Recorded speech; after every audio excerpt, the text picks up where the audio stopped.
प्रेम श्री शंकर भगवान की जय, हनुमान जी महाराज की जय, सरस्वती मैया की जय। ओम नमः शिवाय, हरि ओम नमः शिवाय, बोलो ओम नमः शिवाय, हरि ओम नमः शिवाय, बोलो ओम नमः शिवाय, हरि ओम नमः शिवाय, बोलो ओम नमः शिवाय, हरि ओम नमः शिवाय, बोलो ओम नमः शिवाय, हरि ओम नमः शिवाय, बोलो ओम नमः शिवाय, हरि ओम नमः शिवाय।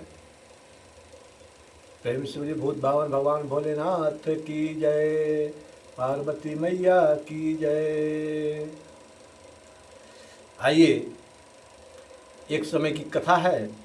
भगवान भोलेनाथ, माता पार्वती जी अपने कैलाश पर विराजमान थे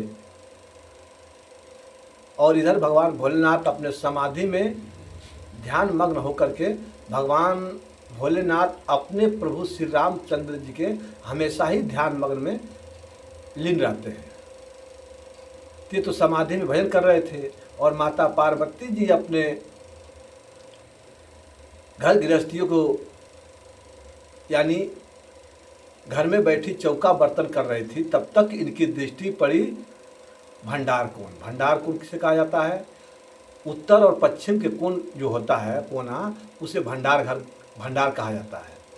तो भंडार के दिशा के तरफ जब माता का दृष्टि पड़ा तो उधर देख रही है क्या कि एकदम काला पीला बदरा इकट्ठा जमा है और कुछ ही समय बाद पवन देव के माध्यम से यानी भयंकर तूफान हवा आई और वो बादल को छिन्न भिन्न करते हुए माता पार्वती के सिर के ऊपर तक वो बादल जाकर के हड़हड़ गड़गड़ गड़गड़ाने लगे, कस के जैसे मान लीजिए तूफान आता हो। ये दृश्य देख करके माता पार्वती जी भय से डर जाती हैं और जाकर के भगवान भोलेनाथ के बहिया पकड़ के कस के हिला देंगे। हिला करके जब भोलेनाथ का ध्यान टूटल तो भोलेनाथ कहने की देवी क्या बात बा, कोनो असुर तो नहीं आ गया कैलाश पर? माता पार्वती जी कली सरकार असुर से क्यों डरता? असुर से कौन डरवा? तब किस बात की डर है? तो डर इस बात की है सरकार, है ऊपर देखिए आकाश मार्ग में कैसे काले पीले नीले बदला हुआ है, ऐसा लगता है कि अब टूट कर गिर जाएंगे, इसलिए जल्दी यहाँ से भाग कर नीचे चले तलाहटी में। पार्वती जी की बात सुन करके भगवान भोलेनाथ मुस्कुराए और बोले, देवी ये सब बादल टूटने वाला नहीं है, गिरने वाला नहीं है, इसलिए आप निश्चिंत रहें और अपना काम करती रहें। भोलेनाथ का बात सुनकर माता पार्वती ने कहा कि सरकार आखिर कारण क्या है? वहाँ बादल था, एक तरफ जमे बैठा था और 5-10 मिनट बीता नहीं कि हमारे सिर के ऊपर आ गया। जब वहाँ से यहाँ आ गया तो नीचे नहीं आ सकता है। तब भगवान भोलेनाथ बोले, देवी ये शक्ति से बादल ऊपर रुका हुआ, शक्ति से। शक्ति से? किसके शक्ति से? भगवान भोलेनाथ कहते हैं कि आपके हमारे जो जीव समान जो पुत्र लोग हैं, भक्त लोग हैं नीचे धराधाम पर, उन्हीं के भक्ति से, शक्ति से ये धरती आकाश पाताल अलग अलग भिन्न भिन्न भागों में बटी हुई है। ये टूटने वाली नहीं है, गिरने वाली नहीं है, इसलिए आप चिंता मत कीजिए। लेकिन पार्वती जी नहीं मानी और कह रही हैं, कैसे कह रही हैं? भागी भागी ए भोले बाबा भागी, ए पर्वत पहाड़ से, बदरा टूट टूट गिरेला कपार पे। भागी भागी ए भोले बाबा भागी, ए पर्वत पहाड़ से बदरा टूट टूट गिरेला कपार पे, बदरा टूट टूट गिरेला कपार पे। बार बार माता पार्वती जी अपना संदेह प्रकट कर रही है, नहीं नहीं सरकार, ये बादल अब टूट जाएगा, जल्दी यहाँ से चलिए।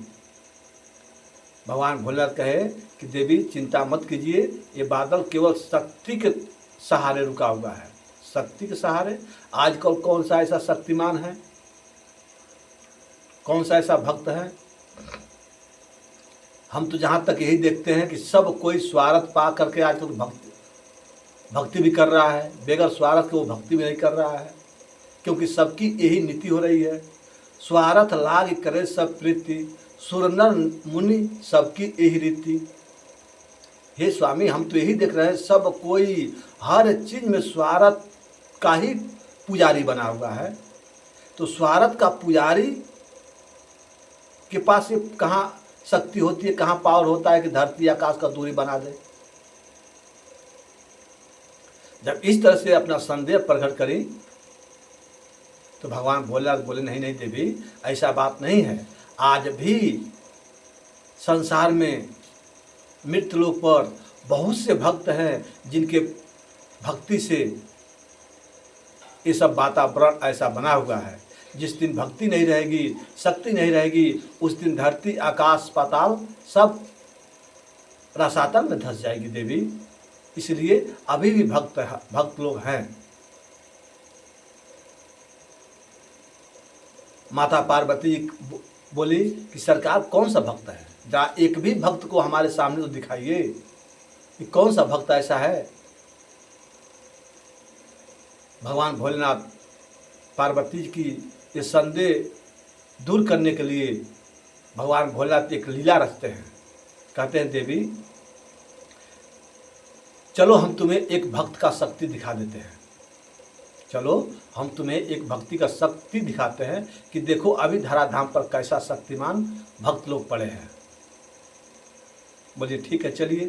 तो भगवान भोलेनाथ का एक भक्त थे जिनका नाम था बिरजू सेठ। बिरजू सेठ थे और भगवान भोलेनाथ का बहुत अनंत प्रिय भक्त थे, जिनका स्थान बताया जाता है बनारस के पावन भूमि पर। बनारस के पावन भूमि पर रहने वाले बिरजू सेठ थे, जो भगवान शंकर जी का अनंत भक्त थे। परंतु एक समस्या थी। समस्या क्या? कि 45 वर्ष के आयु इनका हो गया था,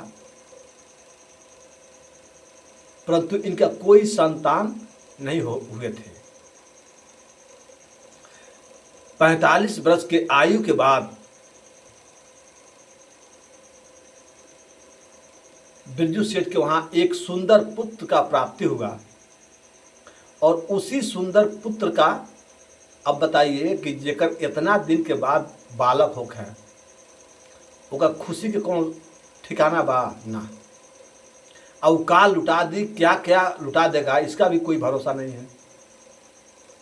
जब 45 वर्ष के बाद बिरजू सेठ के वहां एक पुत्र का संतान का सुख प्राप्त हुआ, बिरजू सेठ अपने नगर, गांव, नात, रिश्तेदार, हित मित्र सबको निमंत्रण दिया छठियार के दिन। जिस दिन बरही होता है उस दिन छठियार धूमधाम से बिरजू सेठ बड़ी धूमधाम से मनावे लगल। चारों तरफ निमंत्रण, घर को सजा दिए थे, हर तरह से बाजा सहनाई सब चीज से एकदम पूर्ण करके उस बालक का छठियार मना रहे थे।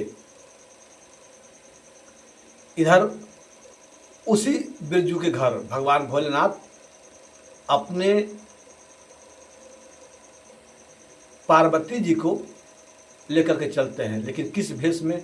पार्वती जी जब हठ करी कि नहीं नहीं सरकार, हमें किसी भक्त का परीक्षा दिखाइए, शक्ति दिखाइए कि उसके पास शक्ति है कि नहीं है, तब मैं मानूंगी। और आप जानते ही ये 3 हठ बड़ा खतरनाक होता है। क्या क्या? बाल हठ, राज हठ और तिरिया हठ। भगवान भोलेनाथ समझ गए ये तिरिया हठ है, बेगर जबले की देखिए नाही तलक मनिए नाही। और बाल हठ राज हठ कभी मान भी सकते हैं लोग, लेकिन तिरिया हठ मनाए नहीं मानते। आप तिरिया हठ की चर्चा कथा हमारे ही वीडियो में पीछे कहीं देखे होंगे, या कहीं कथा में आप देखे होंगे कि तिरिया हठ का ही कारण था अयोध्या में क्या क्या हुआ, आपको पता हो गया होगा। राम जी 14 वर्ष राम वनवासी, महाराज दशरथ का स्वर्गवासी यानी इस संसार को त्यागना पड़ना, छोड़ना पड़ा। ये किसका कारण था, क्या कारण था? तिरिया हठ। तो भगवान भोलेनाथ सोचते हैं कि तिरिया हठ आ इनके प्रमाण दिखाई कि परी तब मनिए। भगवान भोलेनाथ मन ही में सोचे कि ये हमारे भक्त के परीक्षा ली हैं, तो कितना कष्ट हमारे वो भक्त को हो जो कि 45 वर्ष के बाद एक पुत्र का सुख पाया है बेचारा, और उसको हम कष्ट देंगे तो उसके ऊपर कितना दुख आएगा। उससे बढ़िया कि इजातरी हमारे भक्त के परीक्षा लेवे, तो इनकर परीक्षा काहे नहीं हम यही से लिहल शुरू करी। ऐसा मन में विचार करके भगवान भोलेनाथ कहनी कि देवी आखिर हमनी के भगवान है जा, हमनी के एक देवता है, हम लोग भगवान हैं, और इस रूप में चलेंगे तो परीक्षा कहाँ हुई। लोग हम लोगों को आरती करेंगे, पूजा करेंगे, तो आरती पूजा थोड़ी कराना है हमको, तो एक भक्त का भक्ति का शक्ति का परीक्षा लेना है ना। इसलिए हम दोनों का भेष बदलना होगा। पार्वती मैया बोली ठीक है सरकार, तो जो आपका आदेश, जैसा आप कहिए वैसा हम बन जा रहे हैं, वो आप भी बन जाइए। भगवान भोलेनाथ बोले ठीक है, तू बन जा कोढ़िन, हम बन जाते कोढ़ी। आ कोढ़िन बन के आ चले के वही बिरजू भगत के दरवाजा बनारस के पावन भूमि पर। आ वो एगो पुत्र बाने उनकर, आ वही पुत्र पर हमने के अपन परीक्षा लिहल भक्त के। पार्वती मैया खुश हो गई कि बहुत बढ़िया, जेकर एगो औलाद हो, एगो नहीं अगर 10 औलाद हो जाए, उसमें से एक औलाद कोई मांगे, मतलब उसको अहित करने के लिए, तो कोई देगा नहीं देगा। और बिरजू के वहाँ तो केवल एक ही औलाद था, लेकिन उसको अहित करने के लिए किस ढंग से भगवान भोलेनाथ और माता पार्वती जी के साथ में लेकर के चल रहे हैं पार्वती जी के हेतु परीक्षा लेने।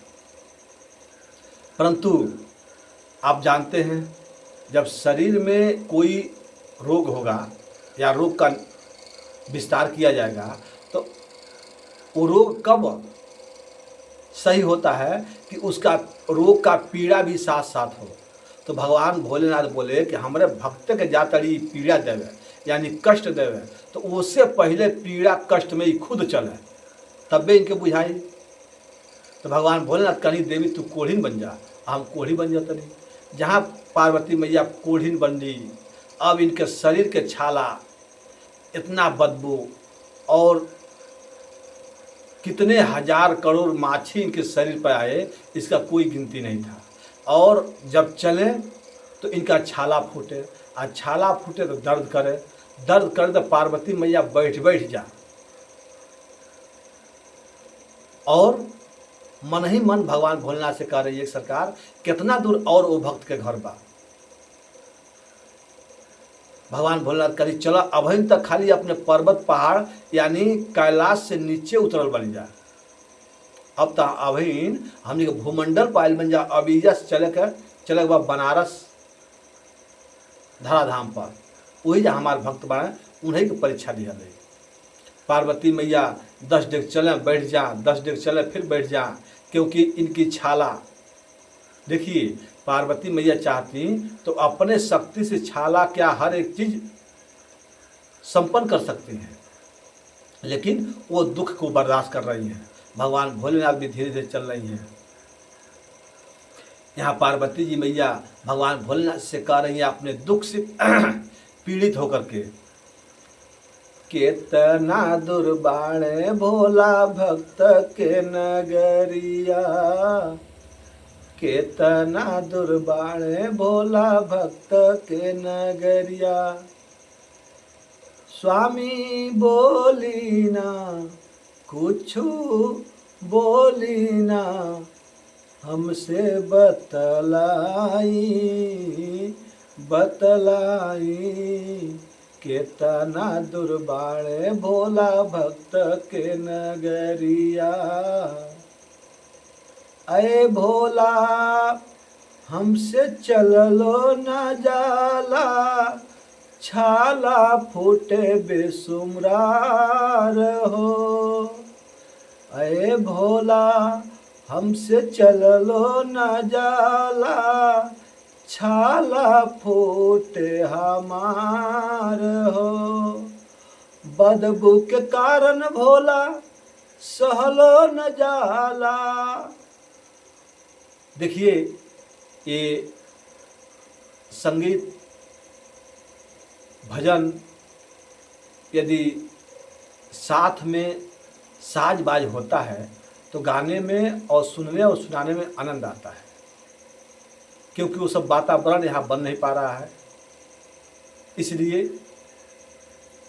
अवसर मिलेगा तो मैं इस भजन को बहुत विस्तार से, और बहुत सुंदर कथा है जो माता पार्वती और भगवान भोलेनाथ भक्त का परीक्षा लेने जा रहे हैं, इसी ढंग से अवसर आएगा तो कभी मैं आपको भजन के माध्यम से इसका निवेदन करूंगा। लेकिन आइए संक्षेप में हम लोग चले सीधे चर्चा की तरफ, कथा की तरफ। भगवान भोलेनाथ से माता पार्वती जी इस ढंग से कह रही है कि हे सरकार, कितना दूर बा वो भक्त के घर, हमरे पैर के छाला फूटता, बदबू से बर्दाश्त नहीं किया हो, चल नहीं पाओ, एक एक कुछ मार्ग के कुछ सुगम करी सरकार। भगवान भोलेनाथ पार्वती जी की पीड़ा देख के मन में सोचनी कि अगर इनके बात हम सुनत नहीं थी तो ये अपने शक्ति के प्रयोग कर ली हैं। भगवान भोलेनाथ थोड़ा सा पीड़ा शांत किए और बोले, देवी घबरा मत, थोड़े दूर और बा, बस देखा देखा वह बिजली बत्ती जरता। कुछ दूर पर इशारा किए, देखिए देखिए हम लोग आ गए हैं बनारस में, और देखिए वही थोड़ा हमारे भक्त का घर है जहाँ बिजली बत्ती जल रहा है, लोग नाच रहे हैं, गा रहे हैं, क्या क्या कर रहे हैं, वहीं हम लोग को चलना है।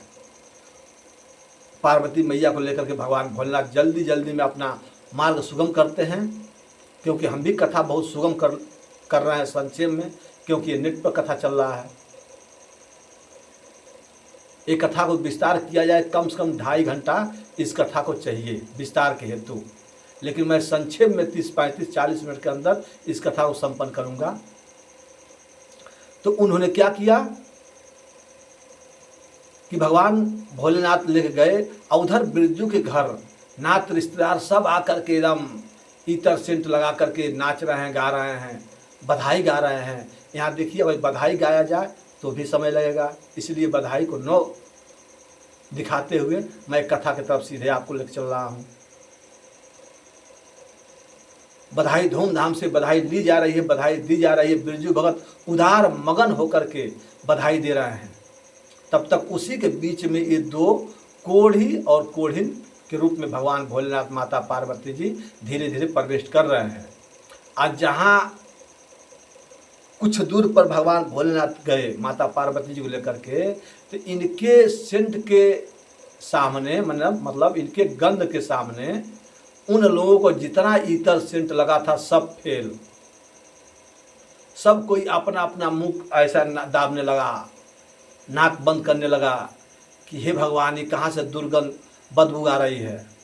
लोग इधर उधर देखे तो 2 कोढ़ी आ रहे हैं।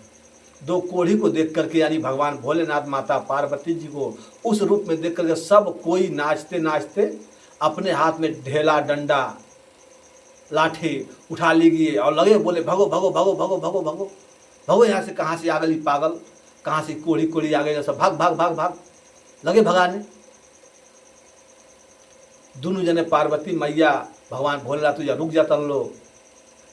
तब तक बिरजू भक्त का दृष्टि पड़ल ऊपर, दौड़ के जाकर सबके भगौले बिरजू भगत आ कहने, भागा भागा यहाँ तनी चल हटा जा। सबके हटा के आ हाथ जोड़ के वो कोढ़ी कोढ़ी के इनके का अनुभव बा कि हाँ के है, लेकिन वो रूप में देखिए भक्त का प्रेम, उनको पता नहीं है कि ये कौन है, लेकिन फिर भी जितने हित मित्र थे ढेला डंडा चला रहे थे, लेकिन ये भक्त जब अने तो कोढ़ी कोढ़ी के सामने ऐसे हाथ जोड़ लिए और हाथ जोड़ के बोले सरकार क्षमा करें, आ चली तन कुछ दूर पर हो विराजमान हो पर आसन ग्रहण करी, आ लोग सेवा सत्कार क के हम रौरा पचन के भोजन कराए आ कुछ दान दक्षिणा दे, तब जाकर रौरा पचन जाए सब। ऐसे कि हमको पता बा कि आप लोगों का रूप देख के केहू खैले के भोजन के केहू पूछी नहीं, आ आप लोग भूखाइल बन जाए सरकार, तो बस 5-10 मिनट मौका दें, आ उसके बाद हम रौरा पचन का भोजन कराओ तनी, तब आप लोग प्रस्थान कहीं जाए सब है। कुछ दूर पर एक मैदान था, उसी मैदान के पास ले जाकर के एक चट्टी बिछा के भगवान भोलेनाथ और माता पार्वती जी के बिरजू भगत कोढ़ी रूप में बैठा डाला। आ जब इनके स्वागत देखलें कि ये कोढ़ी के स्वागत एक बिरजू करतड़े, तो सब लोग खिन्न हो गए, नाराज हो गए कि बिरजू घर के खाना खाई के भोजन करी, ये कोढ़ी के देह छुअता, कोढ़ी के गोल लागता। कुछ लोग ऐसे नाराज होकर चल गए, आ कुछ लोग अरियाई बरियाई से 2 कोर 4 कोर खाए, आ सब के जितना जल्दी हो सके उतना जल्दी 5-10 मिनट में बिरजू भगत के घर खाली हो गए।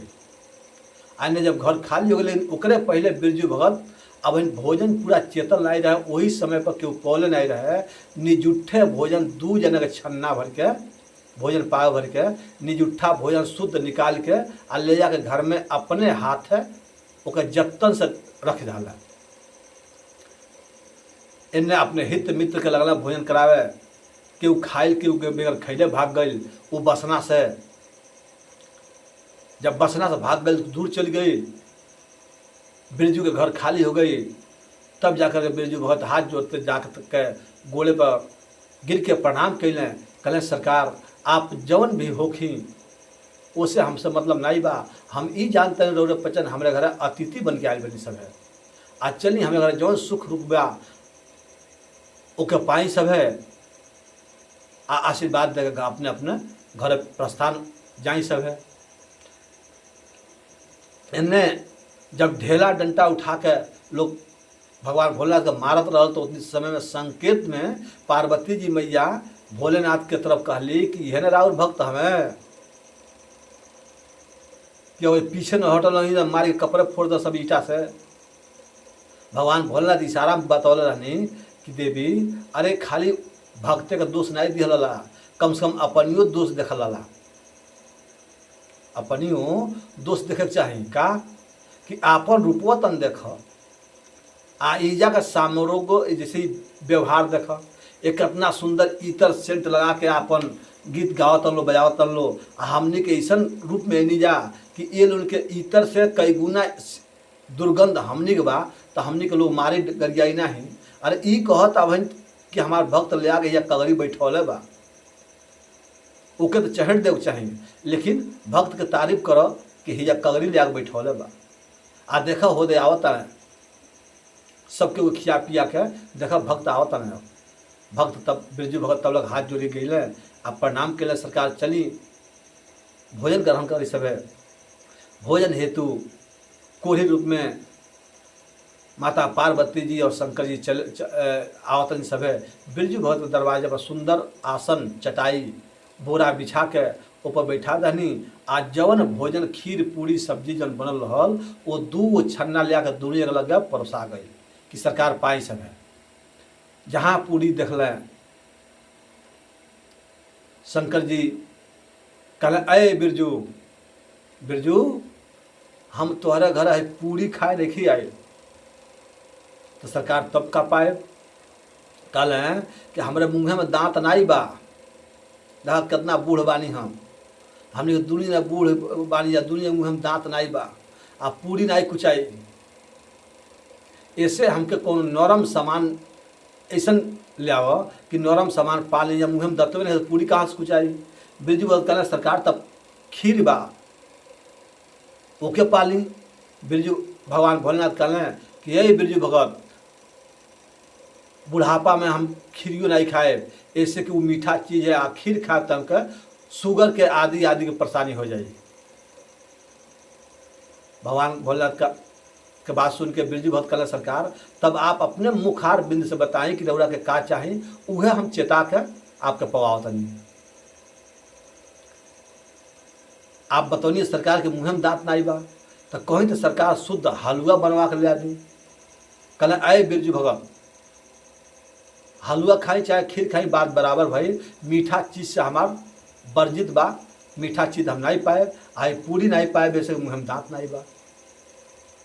तो सरकार और पाइप का भगवान भोलेनाथ कहने कि बिरजू भगत कान खोल के सुन लो, यदि तक हमके पवावे बा अपने दरवाजा पर भोजन करावे बा साधु संत महात्मा के, तो एक काम करो। कौन काम? कि हमके शुद्ध नरम मांस कहीं से ला करके खिया दो। जहाँ भगवान भोलेनाथ कहनी नरम मांस, तो बिरजू भगत कहले हे भगवान, इस साधु संत महात्मा मांस खाए कहता, ई क्या चक्कर बा? बिरजू भगत भगवान भोलेनाथ के बात सुन के कहनी सरकार आप साधु संत मांस खाए? भगवान भोलेनाथ तमतमा करके बोले गए बिरजू भगत, हमें तुम्हें उपदेश नहीं सुनना है, यदि मांस खिलाना है तो खिलाओ, और नहीं तो इनकार करो तो मैं उठ करके तुम्हारे घर से चला जाऊं भूखे। बिरजू भगत हाथ थोड़ा जोड़ रहे हैं, कहले सरकार घबराई मत, हमरे घरे ई कुछ मांस मदिरा ई कुछ चलल नहीं, लेकिन हम जाते नहीं बाजार से अब्बे नरम मांस खरीद के ला करके आया आपके बनवा के पवाओ तनी।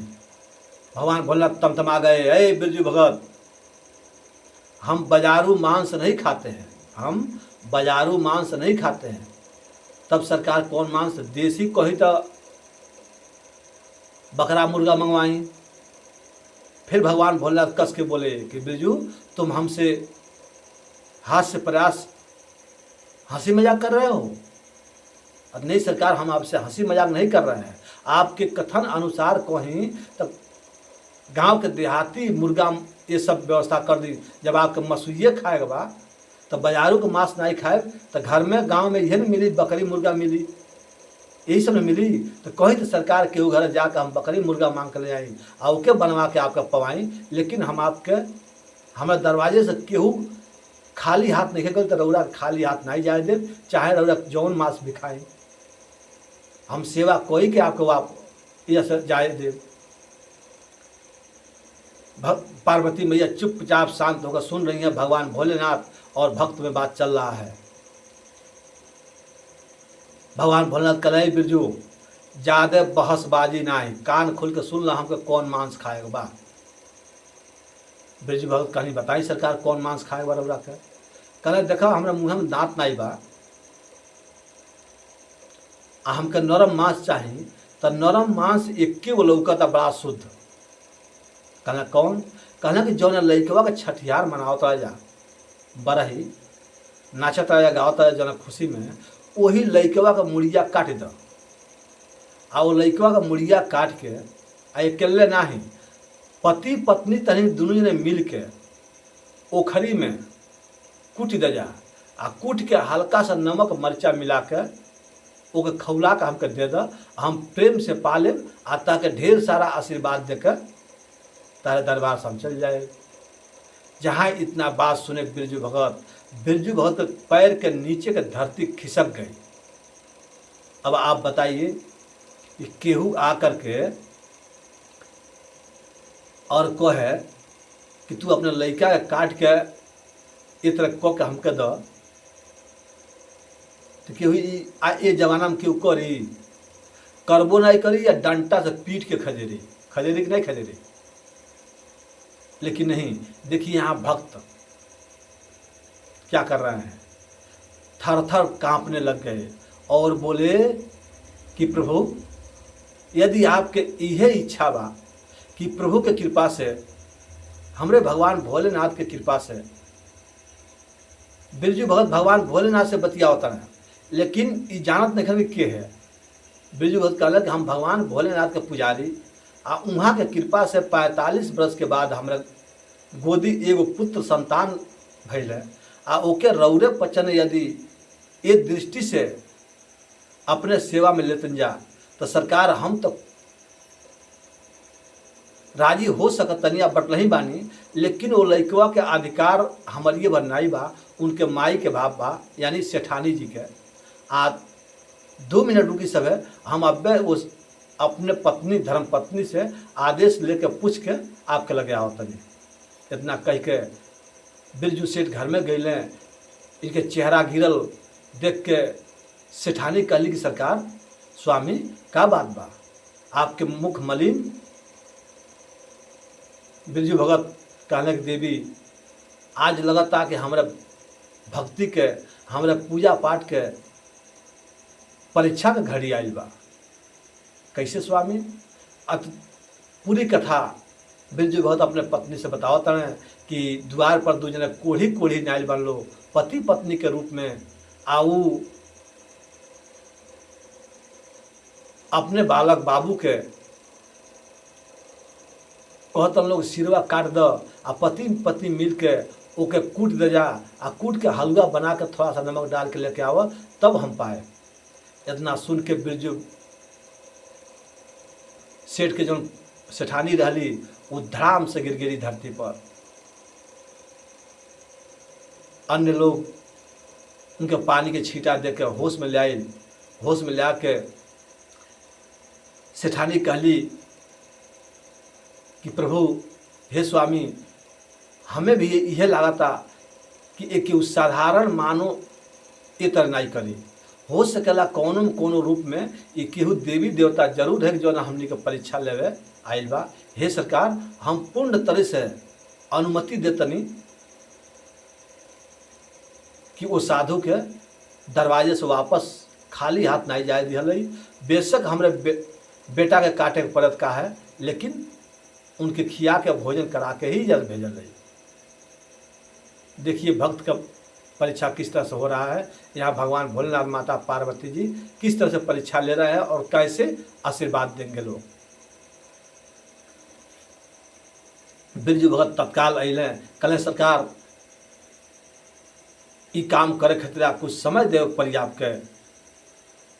ऐसे को लड़का ले काटल लई, उखड़ी में कूटल लई, हलवा बनावल लई, तो समय लागी सरकार। आप 5 मिनट यहीं विश्राम करी, 5-10 मिनट, हमने के सब तैयार करके तत्काल लेके आओ सके। इतना कह के बिरजू भगत अपने हृदय को पति पत्नी दोनों वज्र किए, पत्थर का हृदय बनाए। लेकिन भगवान भोलेनाथ माता पार्वती के इशारा पर कहले जानी कि बिरजू भगत वो लइकवा के तोहके अपने हाथ नहीं काटे के, तोहके अपने हाथ नहीं काटे, तार पत्नी यानी तार धर्म पत्नी वो लइकवा कटी है, आ तोहके कूटे के बा, उनके चलावे के बा। देखिए लोग कहेला भोजपुरी में कि माई के हीरा गाई ऐसन, बाप के हीरा कसाई ऐसन। माता पार्वती जी विचार कैली कि पिता अपने पुत्र को किसी भांति से मार सकता है या पुत्र अपने पिता को किसी भांति से मार सकता है, लेकिन माँ अपने पुत्र पर कभी वार नहीं कर सकती है। इस सोच के माता पार्वती जी प्रेरणा डाली भगवान भोलेनाथ के कि सरकार स्वीकार तब्बे करब कि जब उनका तब तक उनका मालिक रानी कटी हैं तब्बे स्वीकार करब। तो यही भांति भगवान भोलेनाथ बिरजू जी से बतौले रहनी। बिरजू भगत गईले अपने पत्नी के लगे, सेठानी के लगे, आ कहने देवी ई काम पहला काम तहार करे बा, आ फिर दूसर काम हमार करे बा, तीसर काम तहार करे बा, आ फिर चौथा काम हमार करे बा।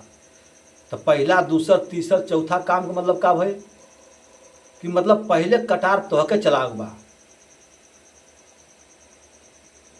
मूसल हमके मारे के बा, आ ओ बाबू के चलावे के बा तहके, जिससे हम मूसल मारब वैसे तोहरा बिटोरे के बा, चलावे के बा, भोजन बनावे के बा, आ फिर चौथे नंबर में भोजन लेके हमके वो ऋषि महात्मा के लगे जाए के बा।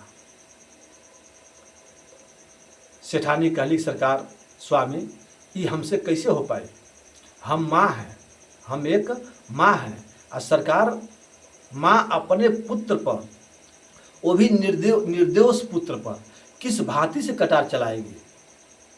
बिरजू भगत समझावलें कि देवी अब जौन भी कुछ होई अपने हृदय के पत्थर बनाओ, वज्र बनाओ, आ ये लड़का के आपन न समझ के एक सिर से धर अलग करा।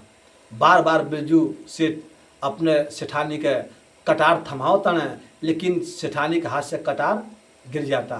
रो रो के कहतरी, कवने हिया से पिया मारी हो कटरिया।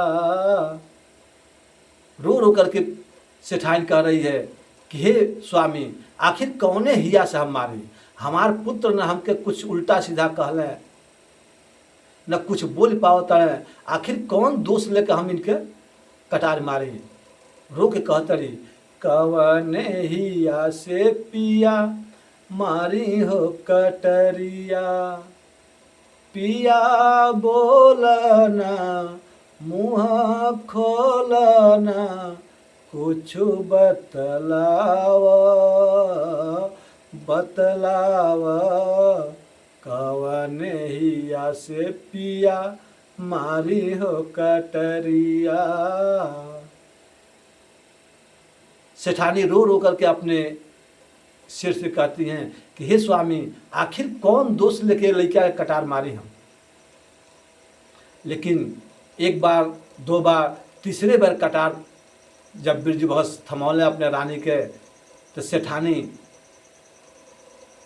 अपने कलेजा का पत्थर बनौली और जैसे रणचंडी का रूप धारण हुआ होता है, उसी पर देखिए, यदि नारी कोई है उसके अंदर जब ये भावना आए तो समझ लीजिए रणचंडी का रूप धारण करना पड़ता है।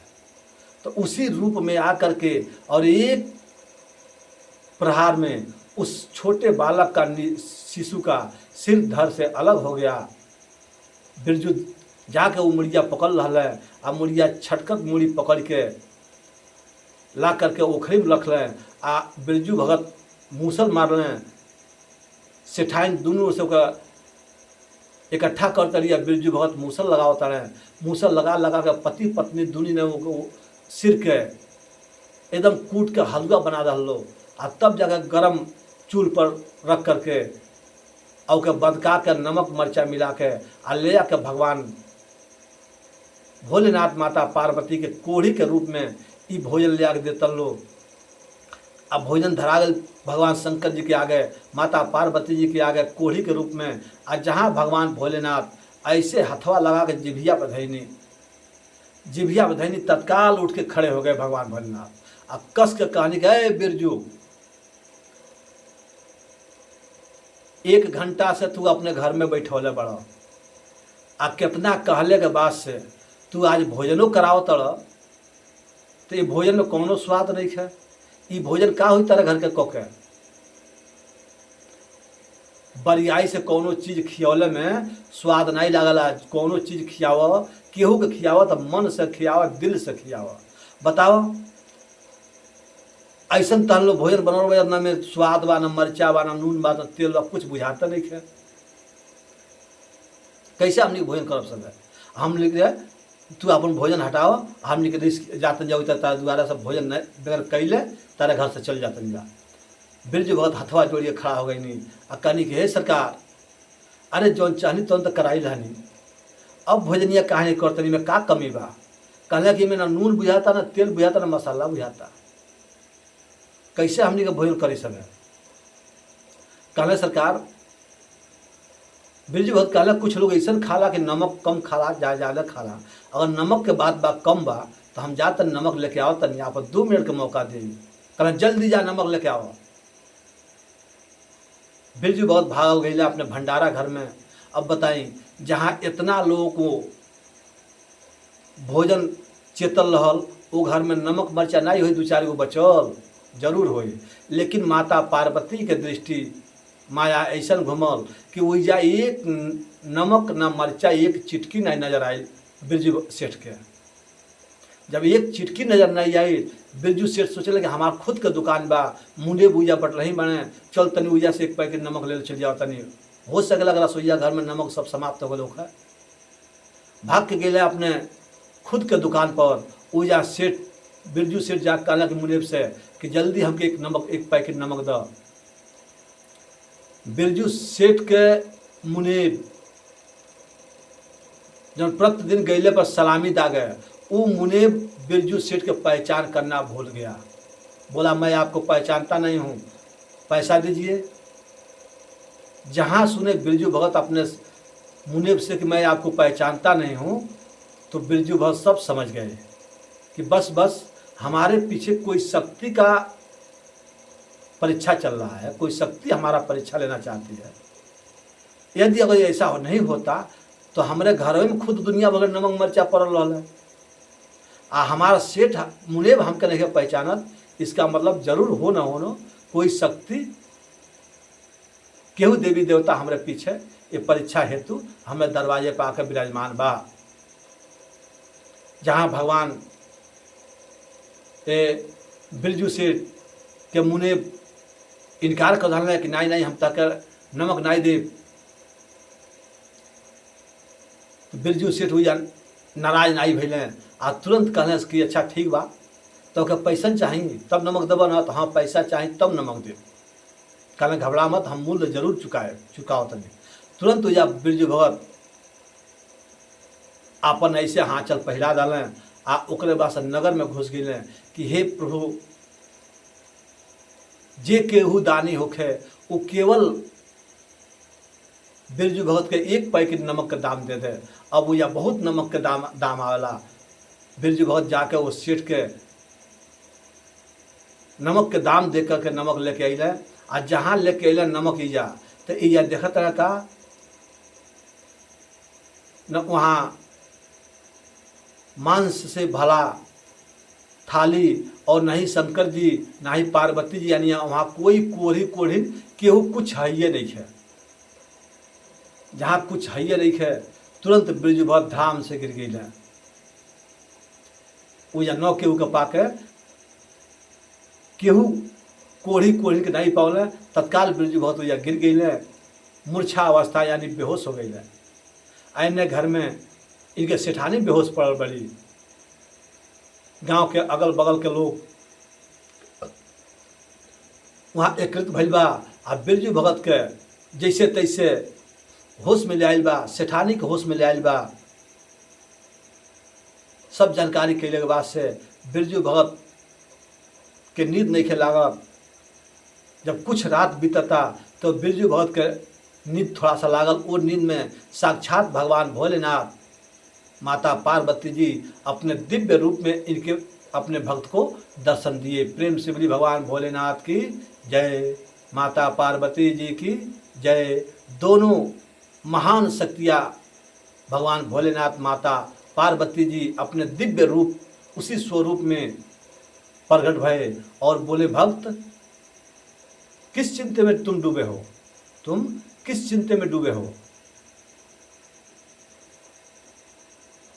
मैं ही था कि जो तुम्हारा परीक्षा लेना चाहता था। तुम उस पलंग के पास जाओगे जिस पलंग पर तुम अपने पुत्र को सुलाए थे और जहां उसको काटे थे। बिरजू भगत के नींद खुलल, अपने देवी सेठानी के जैसे तैसे होश में ले ले आ कहले देवी चला। तब तक वो छोटा बालक के तरफ दृष्टि पड़ता, तो जाता लो खूब बढ़िया वो बालक सोने का पलंग बन के तैयार, ऊपर खूब बढ़िया सुंदर सोने का घुनघुना, अनेक प्रकार के भिन्न भिन्न प्रकार के खिलौना, हर एक वस्तु सोने का ही। यह दृश्य देख करके बिरजू भगत और उनकी सेठानी अपने पुत्र को पाकर के गदगद हो जाती हैं। और फिर भगवान भोलेनाथ स्वप्न में भगवान भोलेनाथ और बिरजू सेठ के और सेठानी के दर्शन देते हैं और कहते हैं भक्त तुम अपने परीक्षा में हर प्रकार से परीक्षा तुम्हारा पूर्ण भई और तुम कुछ हमसे वरदान मांगो। तो दोनों स्वप्न में सेठानी और सेठ मिल करके उस माता पार्वती भगवान भोलेनाथ से वरदान स्वरूप मांग रहे हैं कि हे सरकार, इस समय आप इस भांति से परीक्षा ले लिए ठीक किए, लेकिन आगे आने वाले कलयुग के समय में सरकार आप ऐसा कठिन परीक्षा मत लीजिएगा। कलयुग के समय में आप ऐसा कठिन परीक्षा मत लीजिएगा। जैसे थोड़ा सा आरती पूजा पर, थोड़ा प्रसाद पर हर एक देवी देवता भगवान खुश हो जाते हैं, उसी तरह से हे प्रभु आप सब कलयुग के भक्त पर केवल एक कपूर लवंग पर, जैसे थोड़ा सा पूजा पाठ पर आप प्रसन्न होकर के आप आशीर्वाद दीजिएगा, न कि इतना कठोर परीक्षा लीजिएगा। क्योंकि आने वाले कलयुग में ऐसा परीक्षा देने वाला शायद कोई भक्त नहीं मिलेंगे सरकार। इसलिए आप हमें वचन दीजिए कि कलयुग में आप ऐसा कठिन व्यवहार आप मत कीजिएगा। तो भगवान भोलेनाथ माता पार्वती जी बिरजू जी के वचन दिए कि ठीक है, तुम्हारे मांगने के अनुसार, वरदान के अनुसार मैं वचन देता हूँ कि कलयुग में ऐसा परीक्षा हम लोग नहीं करेंगे। इतना कह करके माता पार्वती जी और भगवान भोलेनाथ दिव्य रूप में बिरजू सेठ, जिनका यहाँ से आगे नाम पड़ता है बनारस के बिरजू भगत, और सेठानी को आशीर्वाद दे करके उस दिव्य रूप में आशीर्वाद दिए और फिर अपने कैलाश को प्रस्थान कर गए। प्रेम से बोलिए भक्तवत्सल भगवान की जय, भोलेनाथ की जय, माता पार्वती जी की जय। ए अमृता, अमृता। तो इस तरह से माता पार्वती जी भगवान से प्रेरणा करके भक्त को परीक्षा ली थी और कराई थी और फिर आशीर्वाद दिए थे।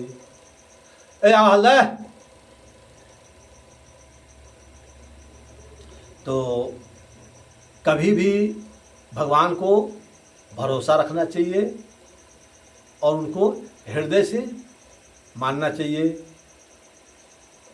प्रेम से बोलिए भक्तवत्सल भगवान की जय।